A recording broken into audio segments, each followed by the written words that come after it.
विश्व भर में साइबर सिटी के नाम से मशहूर गुरुग्राम शहर का एकमात्र बस स्टैंड जिसकी अब तारबंदी कर दी गई है। तारबंदी इसलिए क्योंकि यहाँ की इमारत 8 साल पहले कंडम घोषित कर दी गई और जिसका बनाने का अब कोई प्लान नहीं है।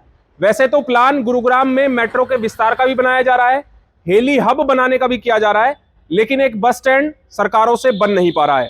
दिखाएंगे आपको इस खबर में कि गुरुग्राम के एकमात्र बस स्टैंड कैसे मरने की हालत में पड़ा हुआ है। नमस्कार, मैं हूं सुनील यादव और आप देख रहे हैं गुरुग्राम न्यूज। गुरुग्राम शहर जिसने पूरे विश्व में अपनी एक अलग पहचान बनाई, अपनी एक अलग छाप छोड़ी और साइबर सिटी के नाम से मशहूर हुआ। इस शहर में 500 फॉर्चून की मैक्सिमम कंपनियों के दफ्तर हैं। यहां पर देश की सबसे पहली अपनी प्राइवेट पार्टनरशिप मेट्रो है जिसका नाम दिया गया रैपिड मेट्रो। लेकिन क्या आपको पता है कि गुरुग्राम में मात्र एक बस स्टैंड है और वो भी अब शायद मर चुका है। मर इसलिए चुका है क्योंकि अब इस बस स्टैंड की तारबंदी कर दी गई है। आपको बता दें कि साल 2015 में गुरुग्राम के सबसे पुराने और एकमात्र बस स्टैंड को कंडम घोषित कर दिया गया, यानी कि इसकी इमारत जर्जर घोषित कर दी गई और यह ऐलान कर दिया गया कि इस इमारत के नीचे खड़ा होना खतरनाक हो सकता है और यह इमारत कभी भी गिर सकती है। लेकिन ना जिला प्रशासन ने ना हमारी हरियाणा सरकार ने इस पर कोई संज्ञान लिया और 8 साल ऐसे ही बीत गए। लेकिन पिछले ही सप्ताह गुरुग्राम के इस एकमात्र बस स्टैंड की अब तारबंदी कर दी गई है। और तारबंदी किस लिए की गई है? लोगों की जिंदगियां बचाने के लिए। जिंदगी ऐसे बचाई जाएगी कि इस बिल्डिंग के नीचे, इस इमारत के नीचे कोई ना आए जिसकी वजह से कोई हादसा ना हो जाए। लेकिन लोगों की मजबूरियां इस तपती हुई गर्मी में आखिरकार जाएं कहां? गुरुग्राम का एकमात्र बस स्टैंड जहां से हरियाणा, उत्तर प्रदेश, राजस्थान, उत्तराखंड, हिमाचल, कई राज्यों की बसें यहां से बनके चलती हैं, लेकिन बावजूद इसके यहां पर कैसे इंतजाम है, इन तस्वीरों के माध्यम से आप समझ सकते हैं। अब तारबंदी इसलिए की गई है ताकि लोग इस बिल्डिंग के नीचे ना आए, लेकिन इस तपती गर्मी से बचने के लिए लोग मजबूरी में जो इस बिल्डिंग के छज्जे बाहर निकले हुए हैं उसके नीचे आसरा लेना उनको पड़ रहा है। हालांकि लोगों को सहूलियत देने के लिए यहां पर टीन शेड के कुछ टेम्परेरी कैबिन बनाए गए हैं, लेकिन आप समझिए कि जब इतनी भीषण गर्मी यहां पर पड़ेगी तो ऐसे में ये टीन शेड भी गर्म हो जाएंगे और इनके नीचे खड़ा होना दूभर हो जाएगा। बहुत से लोग तो ऐसे हैं जो मजबूरी में पेड़ की छांव के नीचे खड़े हैं, अपने आने वाली बसों का इंतजार कर रहे हैं, लेकिन ये इंतजार कब खत्म होगा किसी को नहीं पता। रोजाना हजारों मुसाफिर इस बस स्टैंड से होकर बसों में अपने गंतव्य स्थानों तक जाते हैं, लेकिन ना जिला प्रशासन की नींदें टूट रही हैं और ना ही हरियाणा सरकार की, जबकि हरियाणा सरकार प्लान कर रही है कि गुरुग्राम में हेली हब बनाया जाएगा। ये बस स्टैंड की तस्वीरें इस बात की गवाह हैं कि कैसी प्लानिंग की जा रही है और अभी तक गुरुग्राम में नया बस स्टैंड बनाने के लिए या इसी बस स्टैंड का जीर्णोद्धार करने के लिए किसी प्रकार की कोई प्लानिंग नहीं की गई है। हमारी संवाददाता आशी राजपूत ने बस स्टैंड से एक रिपोर्ट तैयार की है, यहां पर आने वाले मुसाफिरों से बातचीत की है, उनका क्या कहना है, किस प्रकार की उनको मुसीबतें यहां पर झेलनी पड़ती हैं, क्या क्या समस्याएं उनको यहां होती हैं, वो आपको सुनवाते हैं। अंतर्राष्ट्रीय स्तर पर अपनी एक अलग पहचान बनाने वाला गुरुग्राम, जहां पर एक भी बस स्टैंड नहीं है जहां से यात्रा करने वाले यात्रियों को छाया मिल पाए या फिर बरसात के पानी से बचा जाए। गुरुग्राम में इकलौता एक ऐसा बस स्टैंड था जिसको 2015 में कंडम घोषित कर दिया, लेकिन 8 साल के बाद अब उस पर तारबंदी की गई है।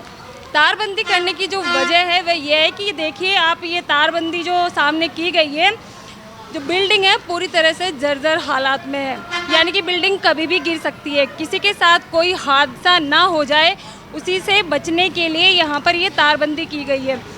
हमारे साथ यहाँ पर कुछ लोग हैं जो कि इस बिल्डिंग के ठीक नीचे ही खड़े हुए हैं, क्योंकि धूप इतनी ज़्यादा है, उनको छाया तो चाहिए। ऐसे में लोगों के हालात इतने ख़राब हैं कि उन्हें इस बिल्डिंग के नीचे ही खड़ा होने पर मजबूर होना पड़ रहा है। हम कुछ लोगों से बात भी करेंगे और उनसे पूछेंगे कि आखिर उन्हें क्या क्या परेशानियाँ हो रही हैं।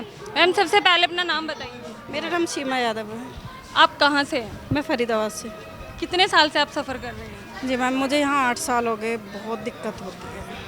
क्या क्या परेशानियाँ आ रही हैं? अब देखो, धूप में यहाँ पर कहीं बैठने की फैसिलिटी नहीं, कुछ नहीं। पानी जब बारिश आती है ना, इतना इतना पानी भर जाता है, बहुत प्रॉब्लम होती है। तो ठीक से नहीं तो कहीं पर हम खड़े हो सकते नहीं, वॉशरूम है यहाँ पर, कुछ भी सुविधा नहीं है। इतना इतना पानी भर जाता है यहाँ पे, तो डर लगता है बस स्टैंड के अंदर आने में भी। जैसे कि हमने बात की तो इनका कहना है कि यहाँ पर ना तो वॉशरूम की सुविधा है और ना ही खड़े होने के लिए जगह है। ऐसे ही हमारे साथ कुछ और लोग भी, हम उनसे भी बात करेंगे और जानेंगे कि आखिर उनके साथ क्या क्या समस्या। मैम सबसे पहले नाम बताइए। मेरा नाम दीपिका है। मैम आप यहाँ कब से सफ़र कर रहे हो और क्या क्या परेशानी आ रही है? परेशानी तो सबसे बड़ी ये है कि हमें दिल्ली जाना है, हमें दिल्ली की बस ही नहीं मिल रही। आधा घंटा हो गया हमें खड़े हुए।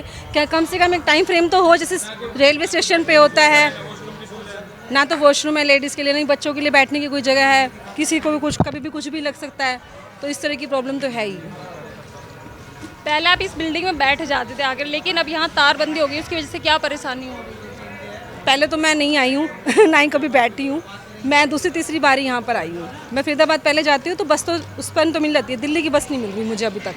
हाफ एन आवर हो गया मुझे यहाँ खड़े खड़े।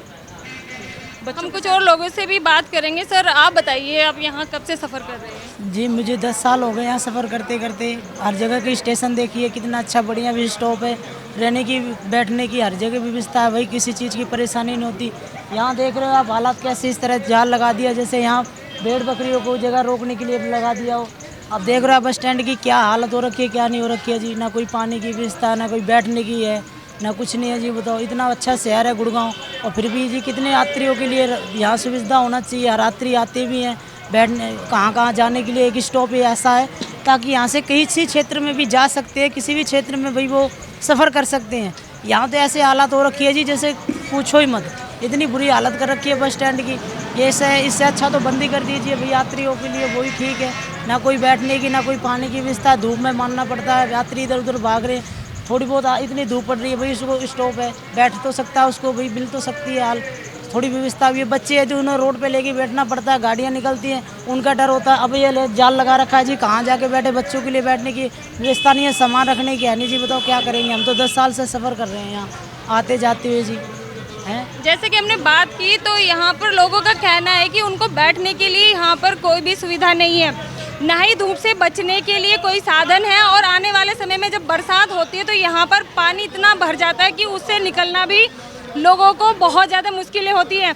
ऐसे में गुरुग्राम के अंदर एकमात्र बस स्टैंड जो कि कंडम हालत में यहाँ पर है, उसके अंदर एक भी ऐसी बिल्डिंग नहीं है कि लोग यहाँ पर सफ़र कर सकें। अब देखना होगा कि गुरुग्राम में जो ये कंडम हालात में जो बिल्डिंग खड़ी हुई है, जिसको अभी तक ज़मींदोज़ नहीं किया गया है, आखिर किस हादसे का इंतज़ार कर रही है, क्योंकि यहाँ पर सफ़र करने वाले लोगों को छाया चाहिए और छाया के लिए आज भी इस बिल्डिंग का इस्तेमाल किया जा रहा है। मेरे सहयोगी मोनू के साथ मैं आसी राजपूत, गुरुग्राम न्यूज़। ऐसा नहीं है कि हरियाणा की बीजेपी सरकार ने इस बस स्टैंड की अनदेखी की हो, बल्कि इससे पहले 10 साल रही कांग्रेस की सरकार में भी गुरुग्राम के इस एकमात्र बस स्टैंड को लेकर कुछ खास नहीं किया गया, और उसका अंजाम यह हुआ कि आज इस बस स्टैंड की तारबंदी कर दी गई है और लोगों को इस तरह से मजबूरी में धूप के नीचे आसरा लेने को मजबूर कर दिया है।